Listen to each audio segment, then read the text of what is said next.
नमस्कार। आइए जानते हैं श्रीमद् भगवत गीता अध्याय 6 में श्री कृष्ण जी अर्जुन से क्या कहते हैं।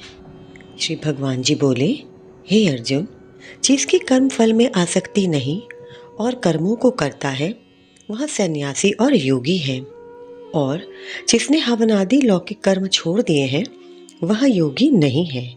हे अर्जुन, जिसको सन्यासी कहते हैं उसी को कर्म योगी जानो, क्योंकि संकल्पों के त्याग के बिना कोई योगी नहीं हो सकता। जो मुनि योग प्राप्ति की इच्छा रखते हैं उनके लिए उनका साधन कर्म ही है, और उनके योगी होने पर उनका ज्ञान पूर्ण होने का साधन उनके चित्त का समाधान है। जब मनुष्य विषय और कर्मों की आसक्ति से छूट गया और वासनाओं को उसने त्याग दिया, उसी समय वह योगारूढ़ कहा जाता है। जिसने मन स्वाधीन कर लिया है वह अपना हितकारी है, और जिसने विवेक का त्याग किया है वह स्वयं ही अपना शत्रु है। मन को जीतने वाले शांत स्वभाव मनुष्य की आत्मा शीत उष्ण, सुख दुख, मान और अपमान इनके होने पर भी अत्यंत स्थिर रहती है।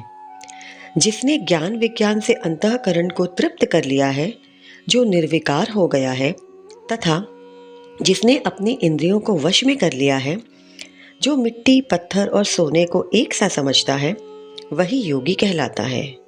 सूर्योदय, मित्र, शत्रु, उदासीन, द्वेषी, मध्यस्थ, द्वेष करने योग, बंधुवर्ग, साधु और पापी, इन सब में जो समान दृष्टि रखता है वही श्रेष्ठ है।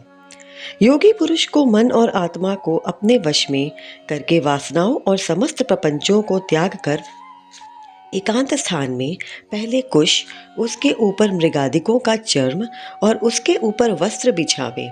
स्थान न तो बहुत ऊंचा न बहुत नीचा हो, उसी पर मन को एकाग्र करके चित्त और इंद्रियों को रोक कर बैठना चाहिए। आत्मशुद्धि के लिए योग करना चाहिए।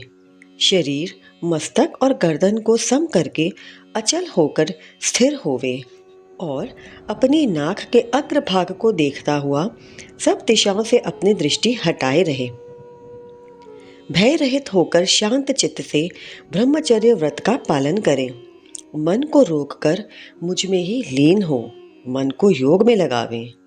इस प्रकार मन को वश में करने वाले योगी को निरंतर योगाभ्यास करते रहना चाहिए, और मुझ में रहने वाली और अंत में निर्वाण पद अर्थात मेरे स्वरूप में लीन करने वाली शांति प्राप्त होती है। हे अर्जुन, जो अधिक भोजन खाता है या अनेक दिन उपवास करता है, जो बहुत सोता या जागता रहता है, उसको योग प्राप्त नहीं होता। जो उपयुक्त आहार और विहार करता है तथा कर्मों का योग रीति से पालन करता है, तथा जो यथा समय सोता और जागता है, योग ऐसे पुरुष का दुख मिटा देता है। तब संयम को प्राप्त हुआ चित्त अपने आत्मा में ही स्थिर हो जाता है और सब कामनाओं से निवृत्त हो जाता है। तभी योगी मोक्ष पद पा जाता है। जिस प्रकार वायु रहित स्थान पर खड़ा हुआ दीपक चलायमान नहीं होता, उसी प्रकार योगी अपने चित्त को निश्चल रखकर उसका संयम करता है और अंतःकरण की समाधि लगाता है। जिस जिस अवस्था में योगाभ्यास के कारण चित्त का वेग रुककर विषयों से पृथक होने लगता है, और जब शुद्ध अंतःकरण से आत्मा को ही देखकर आत्मा में ही संतुष्ट होता है, जिस अवस्था में वह अत्यंत सुख जो इंद्रियों द्वारा जाना नहीं जा सकता वरन केवल बुद्धि से जाना जाता है, अनुभव करता है, और जब वह योगी आत्म स्वरूप में स्थित हो, उससे विचलित न हो, जिस अवस्था को पाकर फिर और कोई बड़ा भारी दुख उसे वहां से चलायमान नहीं कर सकता, इस अवस्था को दुख संयोग वियोग कारक योग नामक जानना हो। सो योग निर्विकल्प चित्त से निश्चय करके ही करना चाहिए। संकल्प से उत्पन्न होने वाले समस्त कामनाओं को त्याग कर और मन में सकल इंद्रियों को चोरों और रोक कर देर के साथ बुद्धि को अपने अधीन कर धीरे धीरे विषयों से दूर हटें, और भली भांति मन को आत्मा में स्थित करके किसी पदार्थ की चिंता न करे। वह चंचल और अस्थिर मन जिधर जिधर जाए उधर उधर से उसको हटाकर आत्मा के वश में करना चाहिए।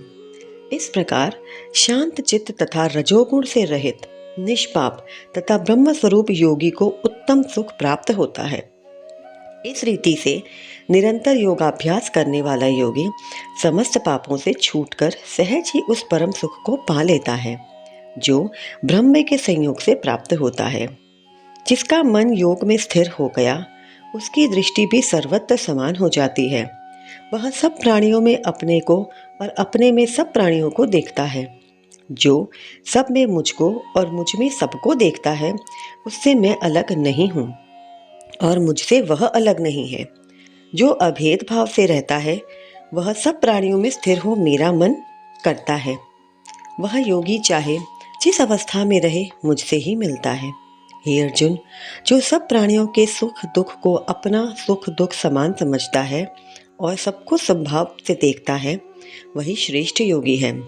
अर्जुन ने कहा कि हे मधुसूदन, आपने जो यह योग सिखाया कि सबको अपने समान देखें, सो मन के चंचल होने के कारण उसकी स्थिति अपने में नहीं देखता हूँ।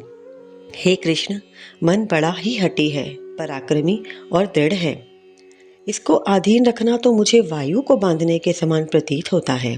श्री कृष्ण भगवान बोले, हे महाबाहो, इसमें संदेह नहीं कि मन अति चंचल है और इसे वश में करना बड़ा ही कठिन है।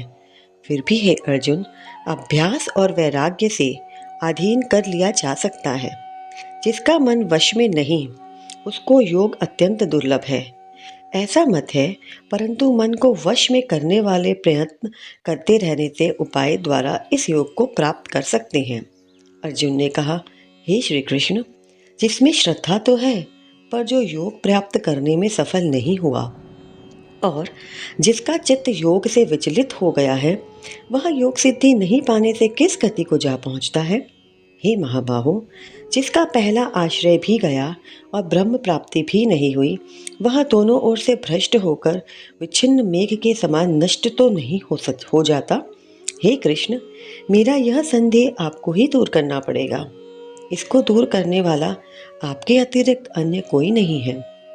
श्री भगवान बोले, हे तात पार्थ, उसका यहाँ नाश नहीं होगा और परलोक में भी नहीं होगा, क्योंकि उत्तम कार्य करने वाला मनुष्य बहुत दिन तक पुण्यवान को प्राप्त होने वाले लोकों में वास करता है और वहां से फिर किसी पवित्र और धनवान के घर में आकर जन्मता है, अथवा वह बुद्धिमान योगियों के ही कुल में जन्म पाता है।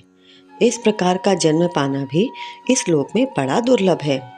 बड़े श्रम और यत्न से जो योग अभ्यास करता है वह पापों से शुद्ध होकर अनेक जन्मों में प्रसन्न परिश्रम करके सफल हो जाता है और परम गति को पाता है। बड़े बड़े तपस्वी से योगी श्रेष्ठ हैं, ज्ञानियों से भी योगी श्रेष्ठ हैं। इसलिए हे अर्जुन, तुम योगी बनो। केवल मुझ में ही मन लगाकर मेरी प्राप्ति के लिए जो मेरा भजन करता है उसको समस्त योगियों के मध्य मैंने अत्यंत श्रेष्ठ माना है। छठे अध्याय का महत्व। श्री भगवान जी बोले, हे लक्ष्मी जी, छठे अध्याय का महत्व सुनो। गोदावरी नदी के तट पर एक नगर था। वहाँ एक जनश्रुति राजा बड़ा धर्मज्ञ था। एक दिन नगर में हंस उड़ते उड़ते आ निकले। उनमें से एक तो बैठते ही उतावला हो गया। तब नगर में पंडित ने कहा, हे हंस, तू ऐसा उतावला क्यों उड़ा है? क्या तू राजा जनश्रुति से भी पहले स्वर्ग को जाना चाहता है? तब उन पक्षियों में जो सरदार था उसने कहा, इस राजा से भी बढ़कर एक रायक मुनि श्रेष्ठ है। वह बैकुंठ का अधिकारी होगा। बैकुंठ लोक स्वर्ग से भी ऊंचा है। तब राजा ने मन में विचार किया कि मेरे से उसका पुण्य बड़ा होगा जिसकी यह हंस स्तुति करते हैं। यह विचार करके राजा ने कहा कि चलकर उसके दर्शन करने चाहिए। राजा ने सारथी से रथ मंगवाकर उस पर बैठ प्रथम बनारस जी, काशी जी में, फिर जाकर गंगा स्नान कर ब्राह्मणों को दान दिया और शिव जी महाराज के दर्शन किए। फिर लोगों से पूछा, यहाँ कोई रायक मुनि रहते हैं? लोगों ने कहा, नहीं। फिर राजा ने उत्तर दिशा को जाकर बद्री नारायण को परसा। वहाँ भी राजा का रथ चले नहीं। तब राजा ने कहा, मैंने पृथ्वी की परिक्रमा करी है, परंतु किसी स्थान पर रथ नहीं अटका है। यहाँ कोई ऐसा पुण्य आत्मा रहा है जिसके तेज से मेरा रथ नहीं चलता। तब राजा रथ से उतरकर आगे चला तो देखा कि पर्वत की कंदरा में मुनि बैठा है, जिसके तेज से बहुत प्रकाश आ रहा है, जैसे सूर्य की किरण होती है। तब राजा ने देखते ही कहा, यह रयक मुनि होंगे। राजा ने दंडवत प्रणाम कर तथा हाथ जोड़कर स्तुति करी। तब रयक मुनि ने राजा का आदर किया और कहा, हे पृथ्वीराज, तू चारों धाम का परसनहारा है, धर्म का साधनहारा है, तू पुण्य आत्मा है। तब राजा ने मुनि से कहा कि आपका तेज ऐसा किसके बल से है? तब मुनि ने कहा, हे राजन, मैं नित्य प्रति गीता जी के 6 अध्याय का पाठ करता हूँ। इस कंदरा में उसी का प्रकाश है।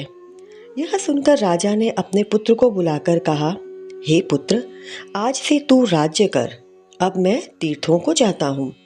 इतना कहकर राजा ने राज्य त्याग दिया और रयक मुनि के गीता जी के 6 अध्याय का पाठ आरंभ कर दिया। तब वह राजा भी पाठ करने लगा। एक दिन प्राणायाम करके दोनों ने देह त्याग दी। तब स्वर्ग से विमान आए, जिस पर बैठकर वे बैकुंठ को गए। 6 अध्याय समाप्त। नमस्कार।